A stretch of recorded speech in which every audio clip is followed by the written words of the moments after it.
Lux presents Hollywood.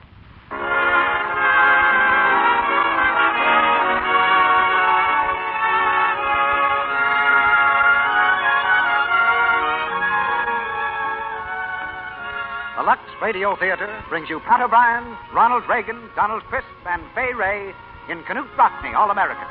Ladies and gentlemen, your producer, Mr. Cecil B. DeMille.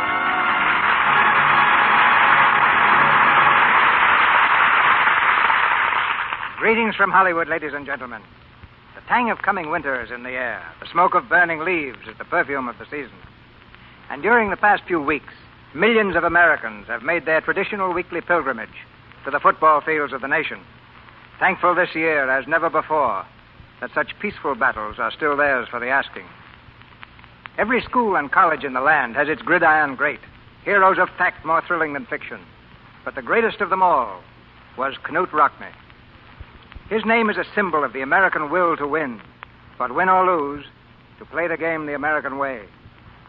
Tonight in Knute Rockne All-American, you'll hear the true-life drama of the beloved Notre Dame coach, played by Pat O'Brien, who is starring in the same role in Warner Brothers' great screen success.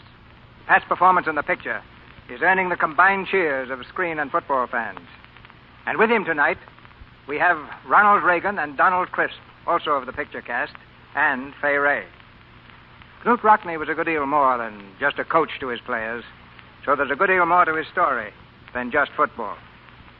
It's the saga of a hard-driving fighter who made life always exciting, of the woman he loved and the adventures they shared. It's our answer to your many letters requesting this play, letters we're glad to answer. We get a particular thrill out of letters like this one from a lady in Wisdom, Montana, a town of prophetic name. She writes, I want to thank you for giving us such grand plays in the Lux Radio Theater every Monday night. We live in the Rocky Mountains, miles from anywhere, and it's a treat for us to hear such wonderful programs. You know, I used to think that Lux Flakes were too expensive to use on a ranch, where there are endless dishes and clothes to be washed. But I found I was wrong. They're really economical. Then she proves she's thrifty by adding, I buy Lux Flakes by the case, so I'm never without it. Words of wisdom, ladies and gentlemen, from Wisdom, Montana. But now for some action at Notre Dame. We raise the curtain on Act One of Knute Rockne, All-American, starring Pat O'Brien as Knute Rockne, Fay Ray as Bonnie Rockne, Ronald Reagan as George Gipp, and Donald Crisp as Father Callahan.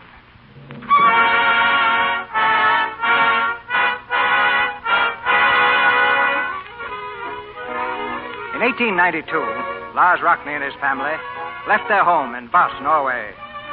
Among millions like themselves, simple, hard-working people from the old countries, they followed the new road of equality and opportunity that led to America. It was in the city of Chicago that Knute Rockne grew up. Like other boys of his age, Knute was often sent to the store. Like other boys, Knute was often hours late in returning. 7 o'clock, and still he is not home. Master, that boy is never here for dinner on time yet. Good evening, Papa.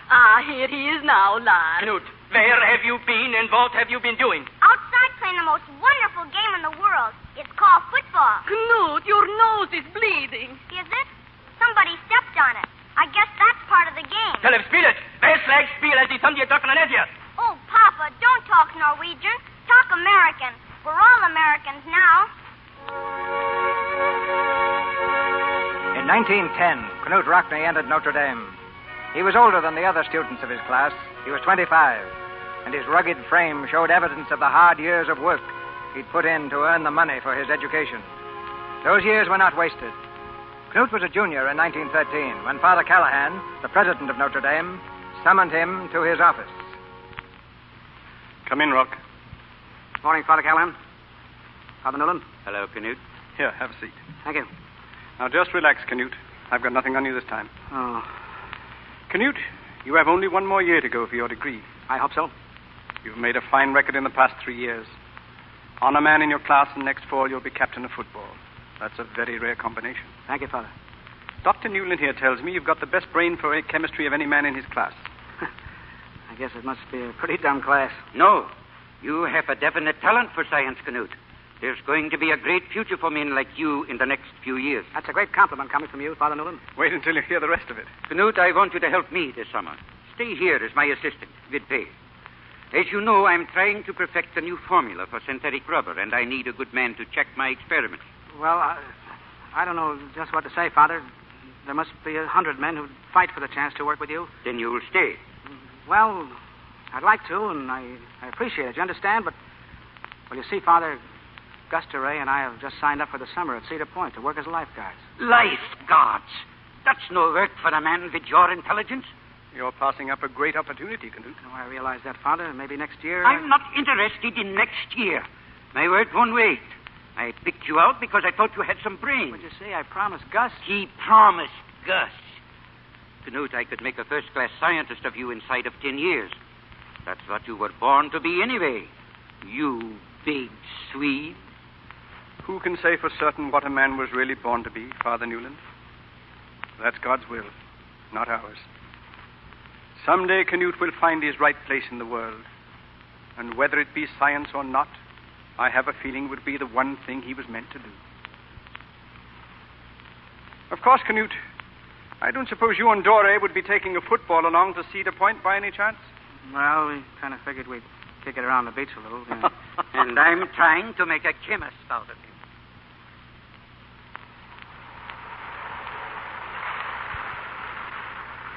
All right, toss it, Gus. Why, that's it. That's the stuff.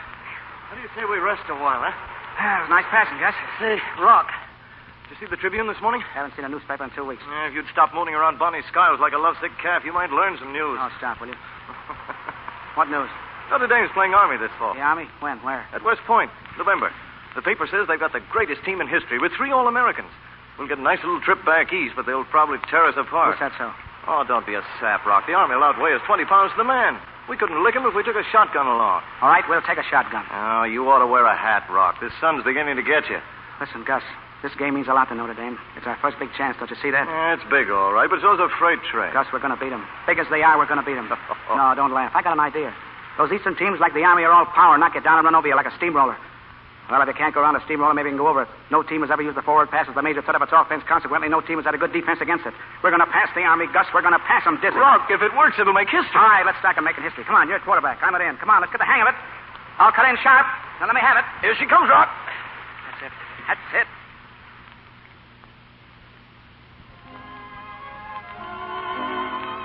It's a beautiful night, isn't it? Yeah, great. We won't have many more like it, Canute. The summer's nearly over. That's right, Bonnie. You're going back to Notre Dame next week, and I'm going home, and... Yep. We won't be seeing each other again for a long time. That's right, Bonnie. Not till next Christmas vacation. I'll tell you what I'll do, Bonnie. I'll spend a week with the family in Chicago, and the rest of it with you folks. How's that? Oh, that'll help. Till June. Oh, Bonnie, I don't know what we're going to do. What we're going to live on after we're married. You're taking an awful chance. We'll get along. I can cook and sew, and you'll get a job. Well, Father Newland seems to think he can make a chemist out of me. Think I'd be any good at it? You'd be a success at anything you tried, Canute. Bonnie, I know I'm not what you'd call a romantic type. But I'll do everything on earth to make you happy. You know that, don't you? Yes, I know it. There's something else I wanted to tell you tonight, Bonnie. Yes, Canute? Gus and I have got a great surprise cooked up for the Army. Oh. Bonnie, it's going to make history. Listen, nobody ever thought of using the forward pass, see? I mean, not the way poor Notre Dame's going to use it, you see. Gus takes the ball from center, like this. He fades back like this, and I run down the field, count 10, and now... Well, what's the matter, Bonnie? Well, go on, Canute. And now? You know, now somebody ought to kick me right square in the seat of the pants. Final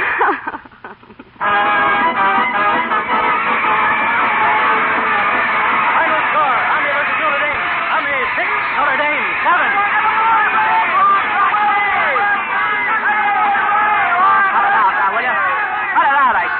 Let me down, will you? I feel like a fool up here. Better take it while you can, Rock. You'll never hear this again.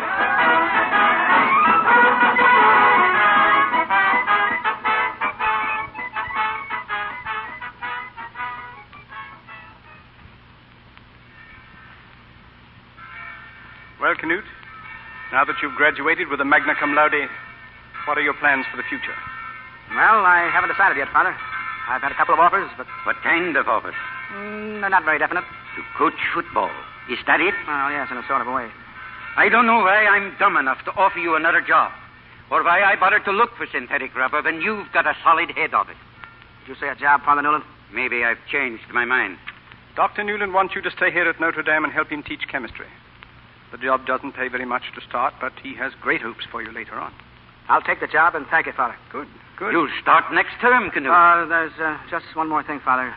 You don't have any objection to my sort of helping Harper with the football team this fall, do you? Yes, you're through with football. Get that into your head once and for all. But it won't take up much time, Father, and the extra money will be a great help to me. You see, I'm planning on getting married. I knew I should have picked a priest. I'll only work with the team until I get on my feet. You don't think I'm crazy enough to take up coaching as my life work, do you?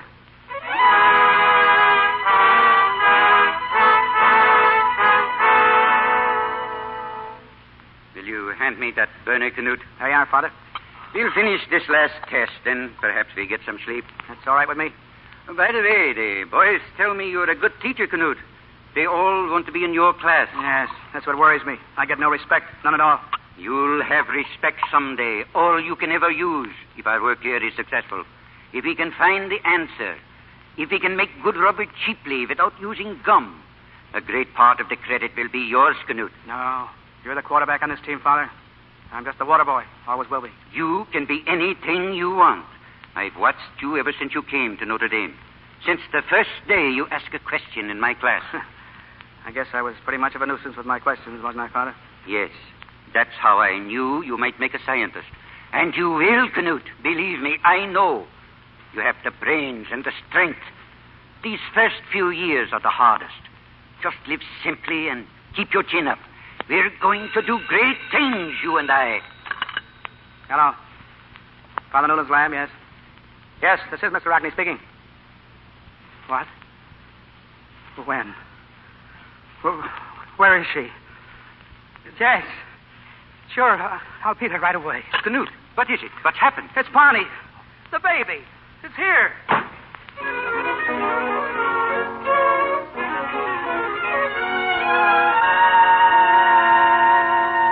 Bonnie.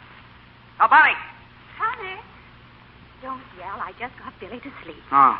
You want to put this stuff in my hair, Bonnie? What is it now? Creosote. Sit down and keep the towel over your eyes. First it was bear grease. Then something called Old Doc Simpson's Sure Grow Snake Oil. And now it's creosote. I declare you've tried everything on your hair except grass seed. Well, Joe Burns says creosote's the best of all. Well, for telephone poles, maybe. The truth is, you've just worried yourself half-bald. No, I know, but Bonnie, can't you see a little fuzz coming in right there? See, I can feel it right That's there. the fringe on the towel. Oh. 5 years of coaching football and track without a single day's vacation. When this head of yours gets to look like a watermelon, you needn't expect any sympathy from me. Maybe I can get some sympathy from these. Well, what are those? Travel booklets? Places to go? Pick out one you like. Oh, Canute. Do you mean for us? Sure. Go wherever you say. That one about Florida looks good to me. All right. Well, I'll go into Chicago tomorrow and do some shopping. Florida. When do we leave? Well, let me see. This is August. Football season starts next month. We can't go right away. Well, then what about after Thanksgiving? No. I've got to attend a coaches conference in Pittsburgh. Oh, then after Christmas, January. That's the best time in Florida anyway. No, not for me, Bonnie. I've got to make a talk to those boys at Mooseheart. Then we've got to settle our schedule for next year. The track team starts work in March. That'll take me into July. And then the football season begins again. I see. Here, you keep these. Next year, turn him in for a new set.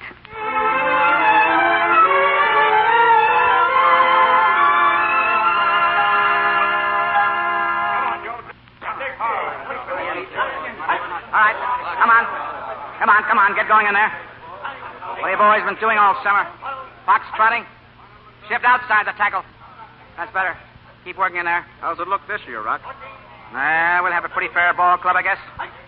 What I'd give my right arm for is a halfback who can carry the mail. A big, fast boy who can run, pass, and kick like, say, Jim Thorpe. A guy like that would never come to a little school like Notre Dame. No, I know. I know. The sort of fellow I'm looking for only comes along maybe once or twice in a coach's lifetime. But I'm still hoping. And if I ever do find a boy like that. Hey, did you see what I saw, Coach? Who kicked that ball? 50 yards, easy. Well, who did it? Well, that fella standing over there. Why isn't he in uniform? Wait a minute. Hey, Bud. Yeah? Wait a minute. Where you from? Calumet. Ever play any football? Some in high school. Baseball's my day. Don't you like football? Not much. Go on in, get yourself a uniform, report to the scrubs. Why? Because I think you might make a football player. I doubt it. Try it anyway. All right, if you insist. Wait a minute. Other way, come here. What's your name? Gipp. George Gipp. What's yours? See, kidding me.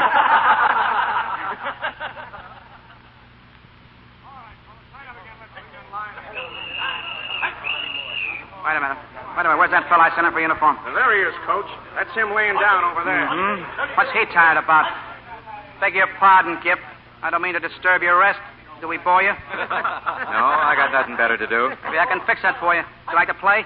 Well, I have been sort of wondering why they gave me this uniform. Get in there with the scrubs, the left half. I haven't learned your signals yet. They'll give you the ball. Just run with it. How far? You won't have to bother about that. Come on. Yes, sir. Hey, we're not quitting, are we? What's up with that? I don't know. All right, everybody up. Everybody up. All right, hold it, fellas. Boys, this is Mr. George Gipp, freshman from Calumet High School. Mr. Gipp has kindly consented to carry the ball for the scrubs. Just call any play, any at all. They're all the same to him, so it'll be good. All right, I'll take care of it. Straight goes.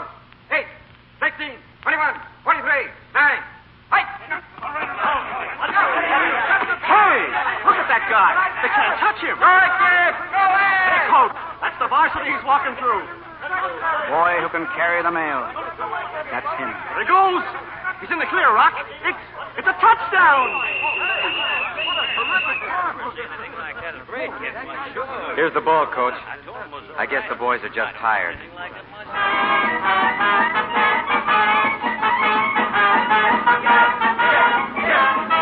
Army, 17. Notre Dame, 27. Michigan State, 0. Notre Dame, 23. Nebraska, 9. Notre Dame, 14. Northwestern, 7. Notre Dame, 33.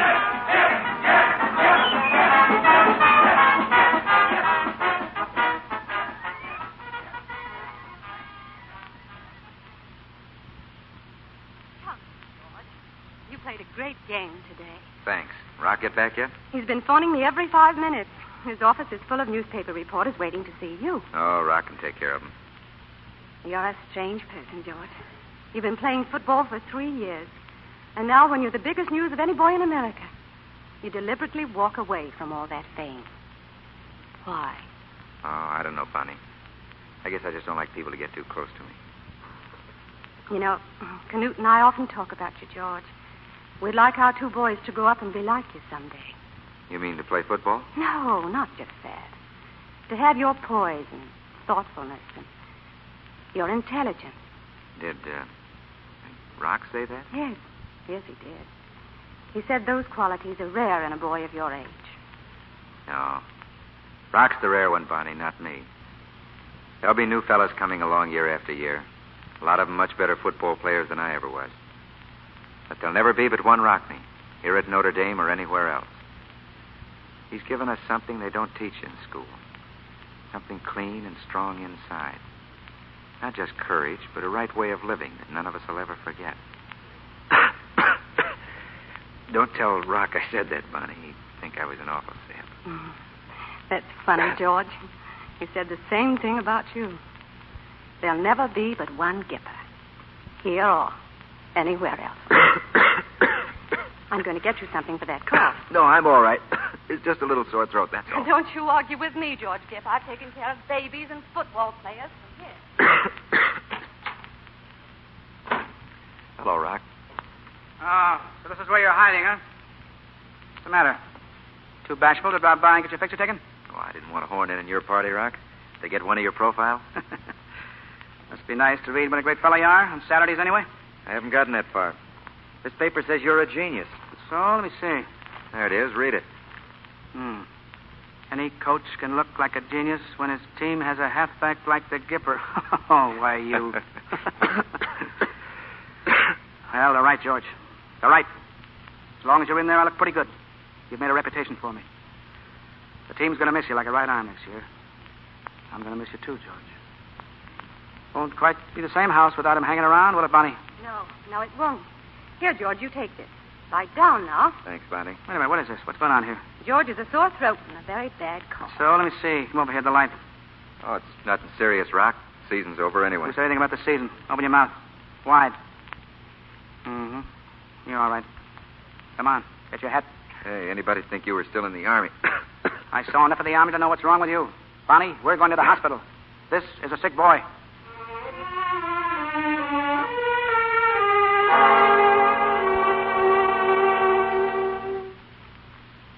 How's he doing, Doc? Is he any better? No, Rock. I'm afraid not.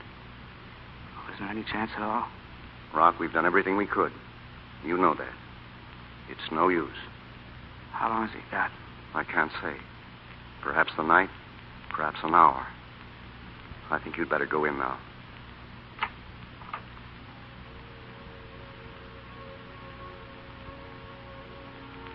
George. Yes, Rock. George, this telegram just came from Waller Camp. You've been named as fullback on the All-American team. Me? You wouldn't kid me, Rock. No. No, I wouldn't kid you. I'm on the level. You're going to be all right, fella. I haven't got a complaint, no, Earl. What's tough about this? I'm not afraid. Only Rock. Someday, when the team's up against it, things are wrong, and the brakes are beating the boys.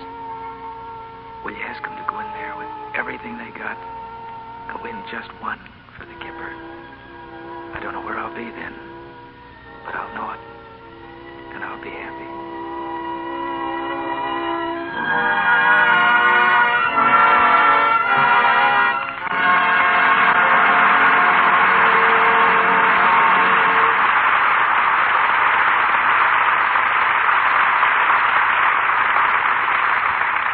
In just a moment, Mr. DeMille returns with Act Two of Knute Rockne All-American, starring Pat O'Brien, Ronald Reagan, Donald Crisp, and Fay Ray.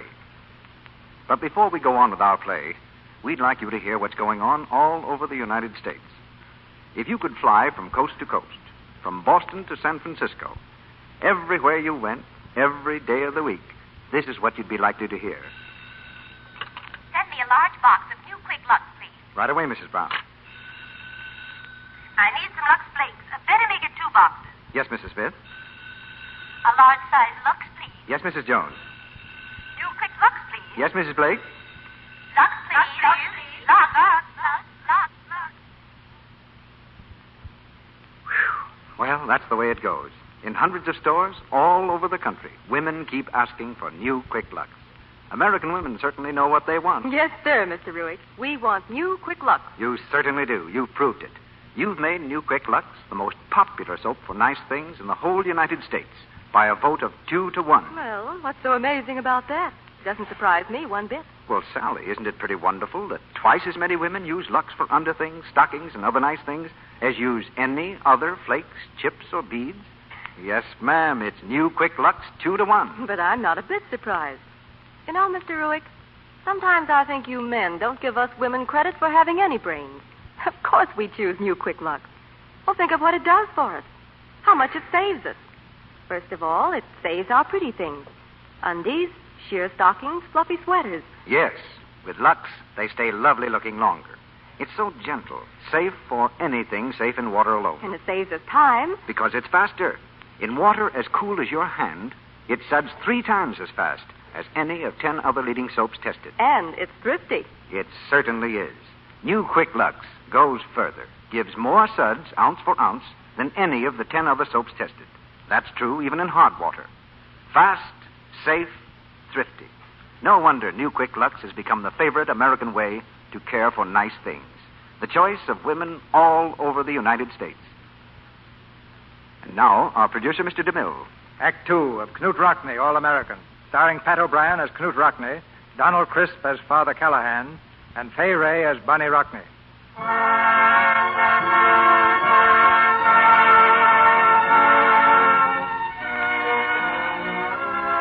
Someday, Knute will find his right place in the world. Those were Father Callahan's words. And Knute found that place. Not in the laboratory, but on the football field.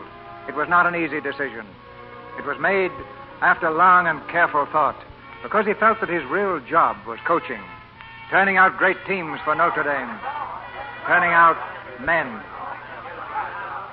All right, everybody up. Everybody up. All right, come on. All right, men. Starting a new season today. Got a tough schedule ahead of us. We're used to that at Notre Dame. Now, let's get this straight before we start. I don't want any fellow out here to think he's any better than anyone else. And that goes for you Letterman, too. Football consists primarily of tackling and blocking. And nobody can make this team if all they can do is carry the ball forward, pass, or punt. Any of you spoiled high school stars who do want to learn to block and tackle, turn in your suits tonight. Turn them in tonight. You can't make the team here. The Notre Dame system is based on teamwork. Teamwork, which means a combination of self-sacrifice, brains, and sweat. And the brains come first. Now, I'll expect you to work hard, but I'll also expect you to maintain a high average in your classes. We want to win if we can, but you didn't come to Notre Dame just to play football. 5 years from now, the public will have forgotten even the best of you. Remember that. All right, let's see what you look like as a dummy. Come on, get moving. Army,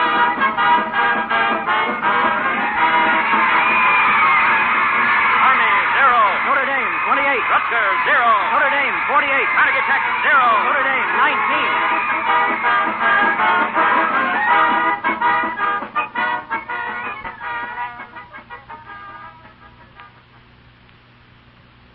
That clock says 1:15. Is that right, Doctor? Seems to be 1:15 a.m. on the dot, Mrs. Rockney. Thank you, Professor. It was very nice of you both to come and sit up with me, but I'm sure Canute will be back soon.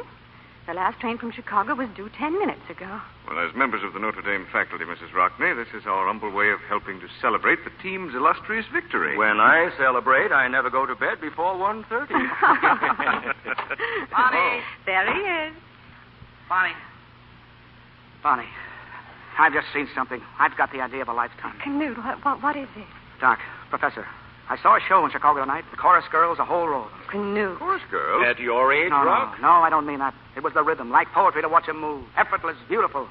Those girls gave me an idea for a new kind of a backfield shift. Oh, that's better. Oh, I tell you, it'll revolutionize the game. No lost motion, no waste of momentum, split-second timing. And the public will love it. It's new, it's colorful, it's great showmanship. Here, Doc, let me show you what I mean. Stand over there. Now, listen. Professor, you hold your spot right there, and I'll take the tailback position. Bonnie, you get in there left half. Me? Come on, we need one more for a backfield. Oh, all right. All right, now good. Now, when I yell hip, everybody takes a step, then a hop to the left like this. All right? 1, 2, step, hip. Swing your arms, get the rhythm. All set? Okay, here we go. 25, 36, 51, hip. Well, watch it, Doctor. Fun, isn't it? All right, try it again. Put some zip in it, Doc. Here we go. 38, 42, 29, hip. Oh, Bonnie, you're way ahead of the ball. Wait for the hip. I was not ahead of the ball. I fell over the coffee table. All right. We got 4 boys coming back next year. 4 boys who'll take to the ship like ducks to water. Once more now. 21, 58, 55, hip.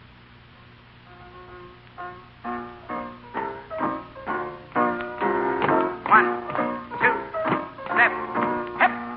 1, 2, step, hip. No. All right, hold it, boys. Hold it, Mike. Hold it. Oh, you're all out of step. Swing your arms wide like this. Get the rhythm. You look like a brakeman flagging a train. Oh, and you, Miller. You know you've only got 2 feet. Do they have to step on each other? Stilder, you're moving too slow. Whole point of this shift is to catch the opponents by surprise, off balance. Oh, yes, Crowley. I hope I'm not being too personal, but did you ever learn to dance? Well, I can waltz a little. No. I kind of thought that's what you were doing. All right. Now listen, boys, listen. We've got a great thing in this shift, if we do it right. And I selected you four, because I know you can do it right. Made to order for you. I know it's tricky. That's the beauty of it. If it works the way I figure, it'll revolutionize football. All right, let's try it again. All right, Mike, put another nickel slot. Here we go. 1, 2, 3, hip. 1,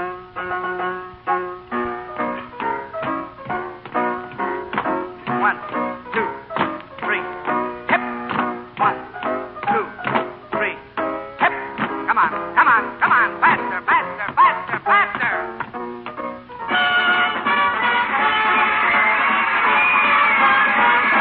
What is this new miracle that Rockney has wrought? This bolt of Irish lightning that strikes from all sides with such blinding speed and fury. A ship, they call it. Yes, but Heisman of Georgia Tech also has a ship. So has Tad Jones of Yale. But theirs are simple tunes compared to Rockney's symphony. For this ship is music. The music of a master's hand. Knute Rockney, whose ingenious brain perfected the forward pass, has brought a great new thrill to football and to its millions of followers. In the brilliant hands and feet of the 4 horsemen, Elmer Layden, Rip Miller, Jim Crowley, and Harry Schuldere, Notre Dame ship has become a prairie fire, burning north, east, south, and west, relentless and unchecked for 3 straight years.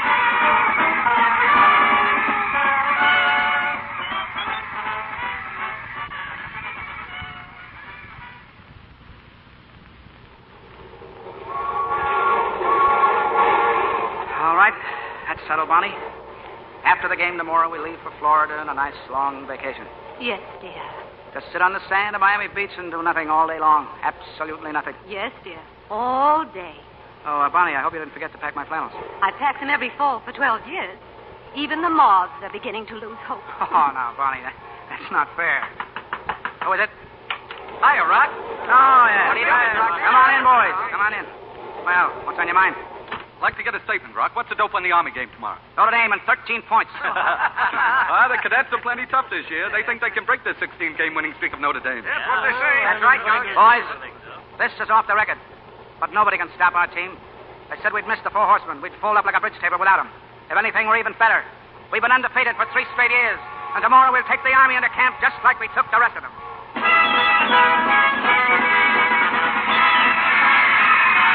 It's almost unbelievable, but it's true. The powerful Notre Dame team is going down to defeat. Army, 27. Notre Dame, 0.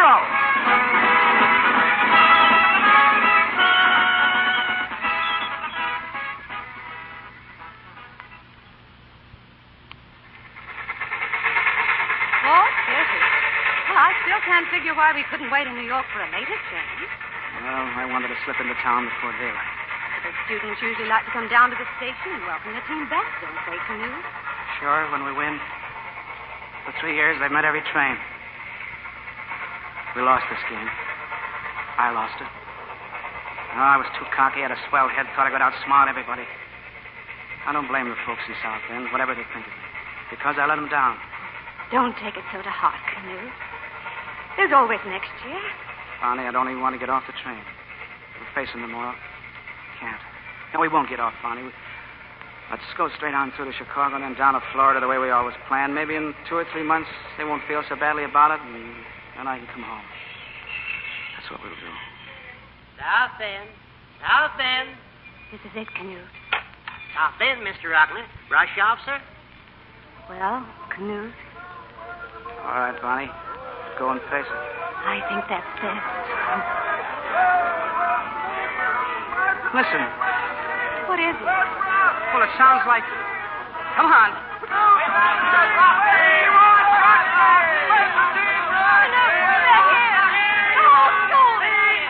Oh, wait a minute. Wait. Maybe you folks didn't understand the newspapers. We didn't win this game. We lost. Who cares? We still got you, Rock. Thanks.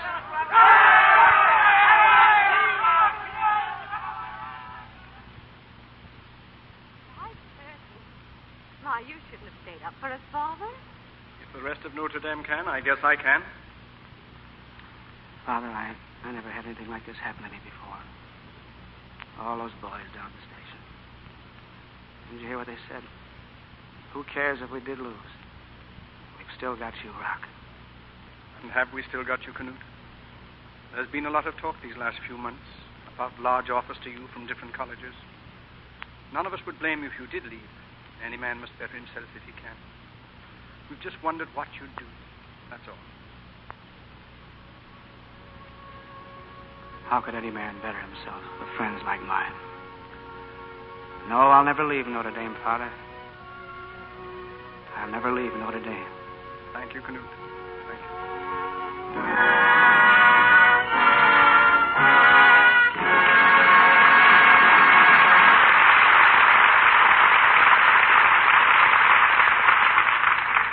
After a brief intermission, Mr. DeMille presents Pat O'Brien, Fay Ray, Ronald Reagan, and Donald Crisp in Act 3 of Canute Rockney All-American. Ladies, did you ever wash a sweater and have it come out half its original size and all faded and scratchy into the bargain? It's maddening and expensive, isn't it? Why not take a tip from a woman who knows a lot about sweaters and how to care for them? She's a lady from Saskatoon, Canada, and she's written us a very interesting letter. Will you read it, Sally? Mm-hmm. She says, I have a number of sweaters which I received from the old country, made of the finest wool. Some of them are 3 or 4 years old, but you would never know it by looking at them. Their color hasn't faded one bit, and they're still as soft as when I first got them. Yet I can truthfully say that I've washed them between 40 and 50 times, always in lukewarm Lux suds.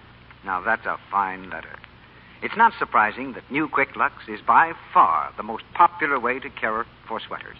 First of all, it's so gentle and mild. And then it's so fast. In water as cool as your hand, an ideal temperature for washing sweaters.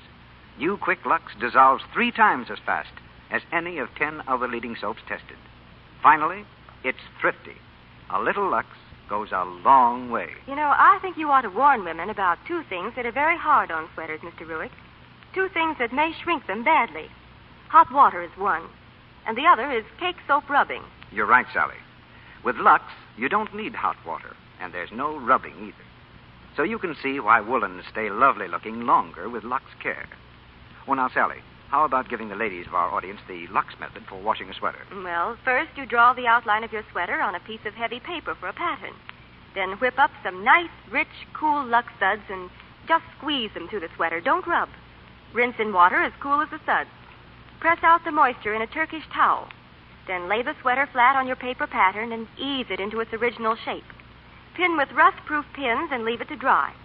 After it's dry and you've taken the pins out, press the edges gently with a warm iron over a damp cloth to take the pin marks out. Thanks, Sally. Remember, New Quick Lux is safe for everything, safe in water alone. It comes in the same familiar box, and it doesn't cost you a cent more. We pause now for station identification. This is the Columbia Broadcasting System.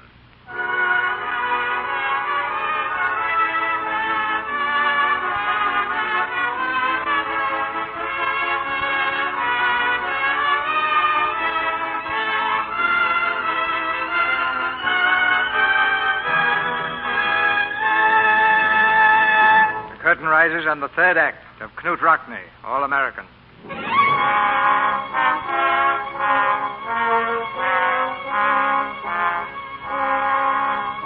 They still like to talk in football circles of the famous Knut Rockne system. But his success was based on more than system. It was based on patience and good sportsmanship, on a deep understanding of the boys who worked with him. One afternoon before the Navy game, Rockne received a letter from the father of one of these boys. Listen to this, Hunk. Now, Rock, I have waited 3 years to see my son play for Notre Dame, but you've never given him a chance. Unless you dislike the boy personally, why don't you give him a square deal? I promise you he'll tear that Navy line to pieces. Signed, John O'Flaherty, class of 1906. Maybe you ought to take a job at Sing Sing, Rock. Then the alumni wouldn't bother you. Yes, I saw that O'Flaherty boy on the hall. Send him in here. Sure. Hey, Charlie, send O'Flaherty in. Here's one from the Moose Heart Orphanage. Dear Canute, me and the other boys up here have been reading all about you and the Notre Dame team. We have got a football team, too. Will you let us call ourselves the Rockne Colts? We don't have real uniforms, and we don't know many good plays, but we have got lots of spirit. He's got a postscript down there. It says, win that game Saturday. Did you want to see me, Coach? Oh, yes. Yes, sit down, O'Flaherty. I just had a letter from your father. From Dad? What does he want? To sit on the bench with you Saturday? No, he wants me to put you in the game. Oh, but I'm not even going, am I? No. Your dad's got a lot of pride in you, hasn't he? I guess so. That's a great thing for both of you. Don't ever let anything happen to change it. You know why I'm not taking you to Baltimore? Well, I guess it's because I'm just not good enough. No, that's not it. You are good, O'Flaherty. You are good. You're just not big enough, O'Flaherty. I've never played you because I was afraid you'd get hurt. And I've kept you on the squad all these years because you've got spirit. Great spirit. Better than your dad's, if you ask me. Oh, he'll get over it. You know how fathers are. I ought to. I'm one myself. No, I'd like to put you in there next Saturday. But against that big Navy line, you're taking off a beating. You might fumble. Lose the game for us. That'd break your dad's heart, wouldn't it? Yes. If we win, they may forget it. And if we lose, you can blame me for not playing you. Either way, it'll make him happy. What do you say, O'Flaherty? Just thanks. Good boy. See you this afternoon, son. Yes, sir. Hunk, Yeah, Rock? add O'Flaherty's name to the list for Baltimore. But, Rock, he never goes with the team. I know. He's going with us this time. I'm going to let him kick off.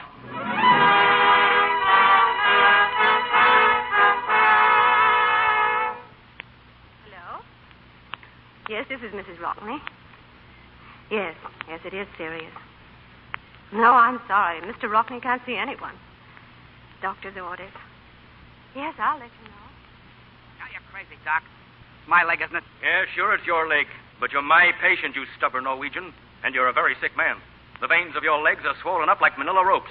You've got phlebitis, and you've got it bad. I could get up and walk right now. What is phlebitis, Doc? It's an inflammation of the veins. And if you move around, there's a strong possibility of forming a blood clot that would travel up to your heart. What did that do? Well, your insurance company wouldn't like it. I've warned you about this for 10 years, but you wouldn't listen. You've let those boys of yours smash into you year after year, knock you down, run over you. Now you're paying for it. You're not 20 years old, you're 42. And if you don't obey my orders, you'll never be any older. Oh, but, Doc, we're playing the Army on Saturday, and the boys... I don't care if you're playing the whole schedule on Saturday. You don't move out of that bed. And those are my orders. Bonnie. Bonnie. Yes, Knut? Bonnie, I want a wheelchair. What? A wheelchair, Bonnie. A wheelchair. We're playing the Army on Saturday. It looks like an Army day. Score at the end of the half. Army 6, Notre Dame 0.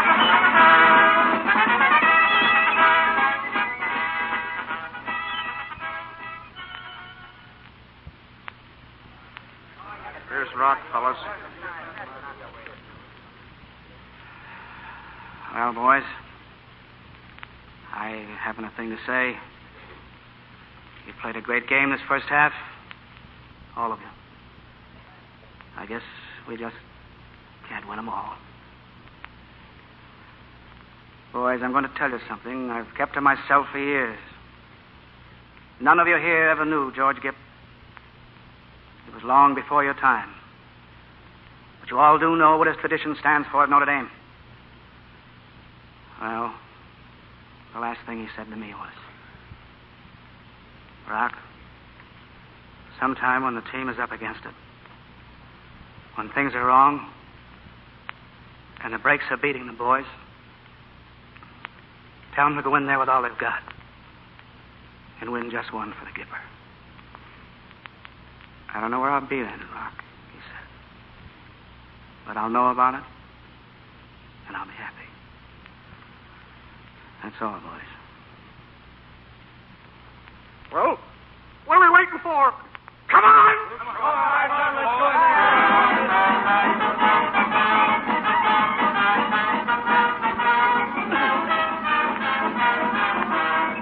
Army 6, Notre Dame 7.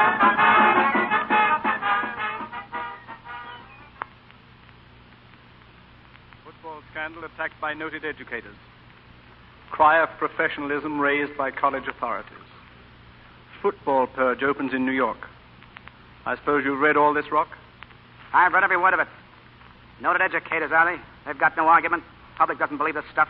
The public believes whatever it reads in the papers, Canute, unless it is denied in type just as large and preferably larger. The coaches of other colleges all over the country want you to go to New York, Rock. They need your name and voice to speak for them. Will you do it, Rock? All right. I'll go. But I'm not going to mince any words. Mr. Rockney, the original idea upon which all college sport is founded is that a normal amount of exercise is helpful to young men engaged in their studies. Do you agree with this definition? No, as far as it goes, yes. How would you amend that definition? Games such as football are more than merely helpful to boys. They are an absolute necessity of the nation's best interests. Why, Mr. Rockney? Because every red-blooded young man in any country is filled with what we might call the natural spirit of combat.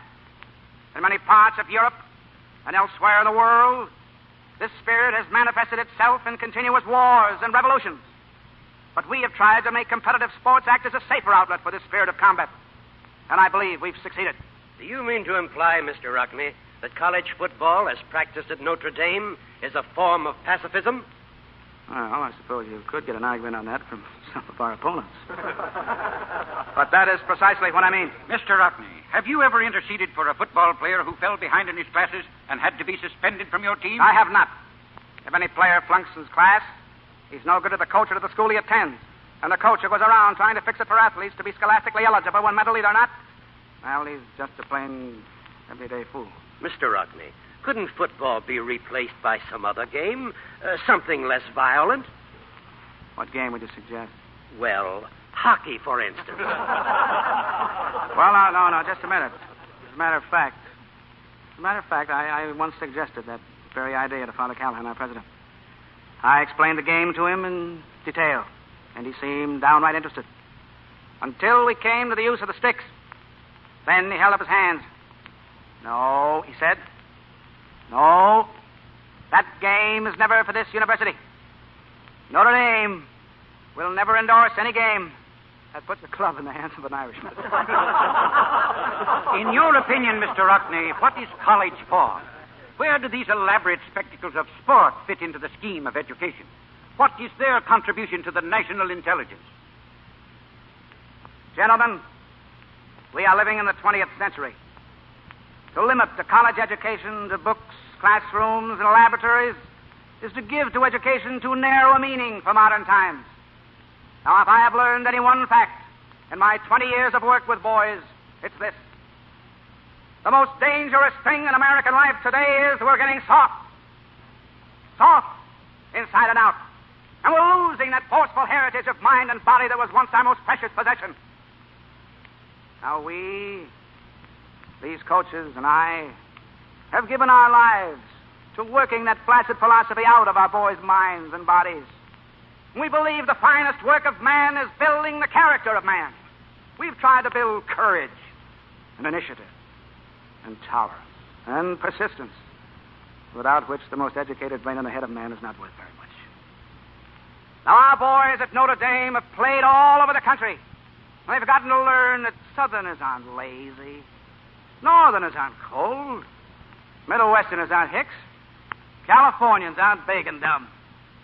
They've found from all sorts of America what America is.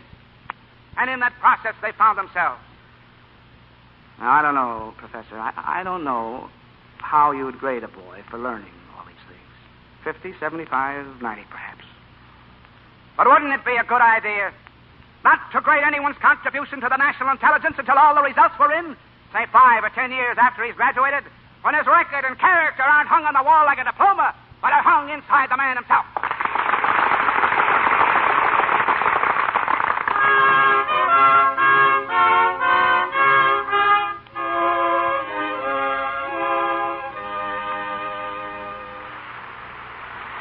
Oh, Knut, this sun is wonderful.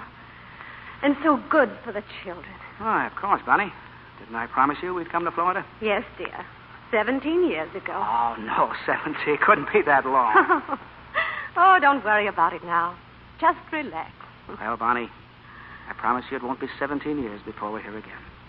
Every winter from now on, we'll take the kids and go south and really get some fun of our life. That's never been much trouble for you. You know, the day we left South Bend, Father Callahan said to me, "If Rock ever loses that laugh of his, I hope he doesn't outlive it long." Mr. Rockney?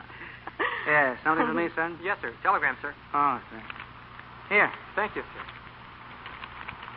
What is it, Knut? Well, I've got to go to California. But not right away. Yes. See, I promised those fellas I'd come whenever they needed me. Oh. Oh, there ought to be a union for people who can't say no. You aren't going by plane, are you?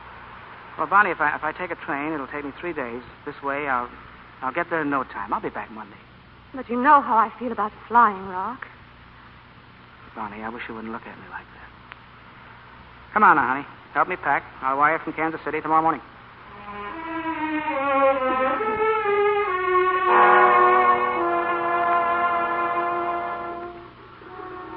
When will this telegram reach Florida? Within half an hour, Mr. Rockney. I'll send it right away. They say there may be a storm ahead of you, Rock. Why don't you wait over here till the next plane? Haven't any time to waste. I want to be back in Florida by next Monday. I'm on a vacation.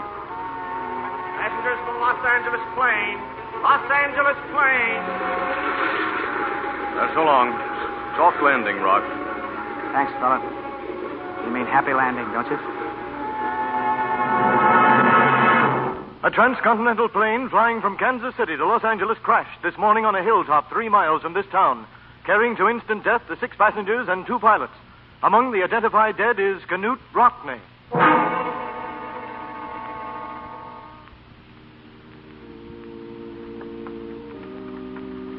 We who are here are but a handful of his friends, come to pay our last tribute of devotion to his mortal remains.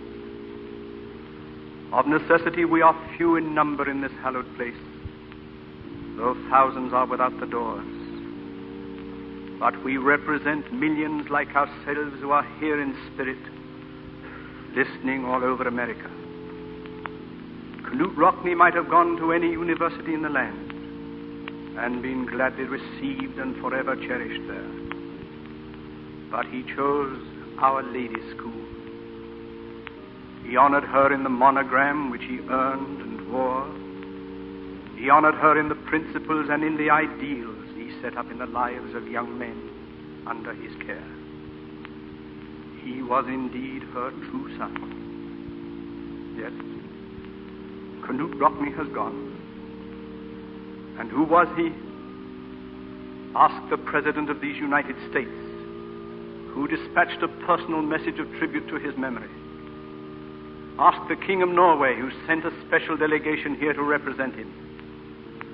Ask the thousands of newspaper men whose labor of love in his memory has stirred every heart in America. But above all, ask the men and women from every walk of life. Ask the children, the boys of America. Ask any and all of these. Who was this man whose death has struck a nation with dismay and has everywhere bowed heads in grief? Knut Rockne, born 1888, died 1931. He'll never be forgotten, for his doctrines live on in men he knew as boys. Men who now carry aloft his standard of fair, clean play and sportsmanship. Among them, Rip Miller, Navy, James Crowley, Fordham, Harry Stuhldreher, Wisconsin, Frank Thomas, Alabama, Eddie Anderson and Frank Corridio, Iowa, Charlie Bachman, Michigan State, Noble Kaiser and Niall Elwood, Purdue, Jim Phelan, Washington, Buck Shaw, Santa Clara, Adam Walsh, Bowdoin, Gus Doré, Detroit, Clipper Smith, Villanova, Jack Mayer, Auburn, Monty Brill, Loyola, and Elmer Layton, Notre Dame.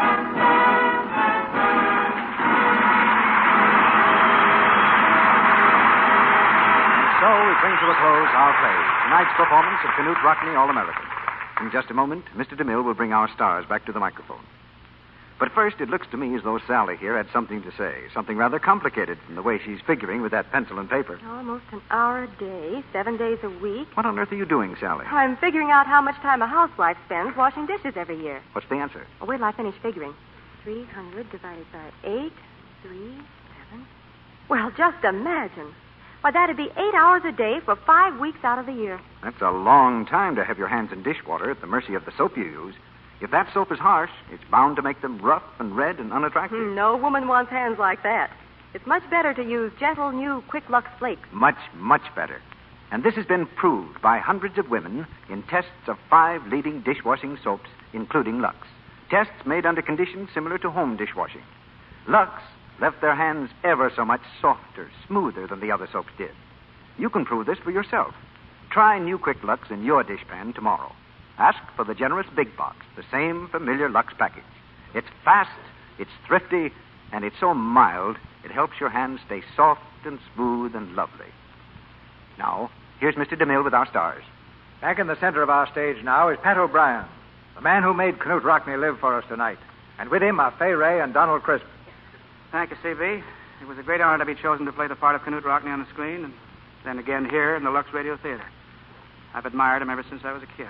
Pat, you played a little football yourself a few years back, didn't you? You've been holding out on us, Pat.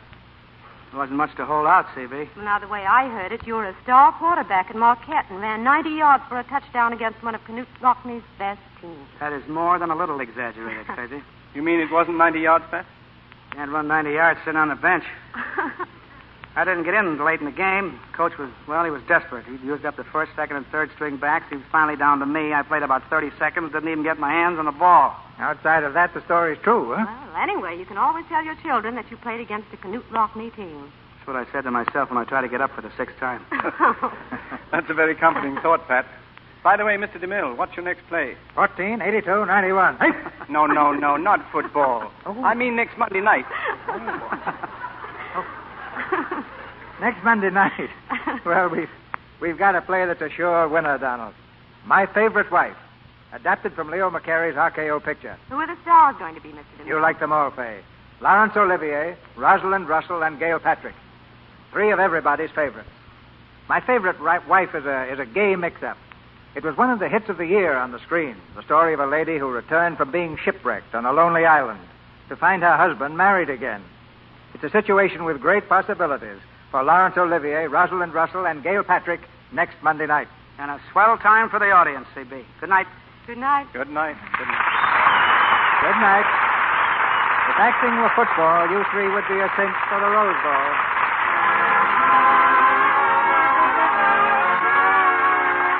Our sponsors, the makers of Lux Flakes, join me in inviting you to be with us again next Monday night when the Lux Radio Theater presents Laurence Olivier, Rosalind Russell, and Gail Patrick in My Favorite Wife. This is Cecil B. DeMille saying good night to you from Hollywood. Heard in tonight's play were Griff Barnett as Father Newland, Ted Bliss as Doré, Charles Seal as Doctor, Earl Ross as Chairman of Investigating Committee, Lou Merrill and Arthur Q. Bryan as announcers, Edwin Max as a reporter, James Eagles as O'Flaherty, Fred Shields as a professor, and Harold Daniels, Forrest Taylor, Bob Burleson, Joe Penario, and Celeste Rush. Our play tonight is an adaptation of the Warner Brothers picture Canute Rockney, All-American, which is currently being shown throughout the country. Ronald Reagan will soon be seen in the Warner Brothers picture Santa Fe Trail. Donald Crisp is currently appearing in the Warner Brothers picture City for Conquest. And Fay Ray's forthcoming picture is the Columbia production, Legacy. Our music is directed by Louis Silvers, and your announcer has been Melville Ruick. This is the Columbia Broadcasting System.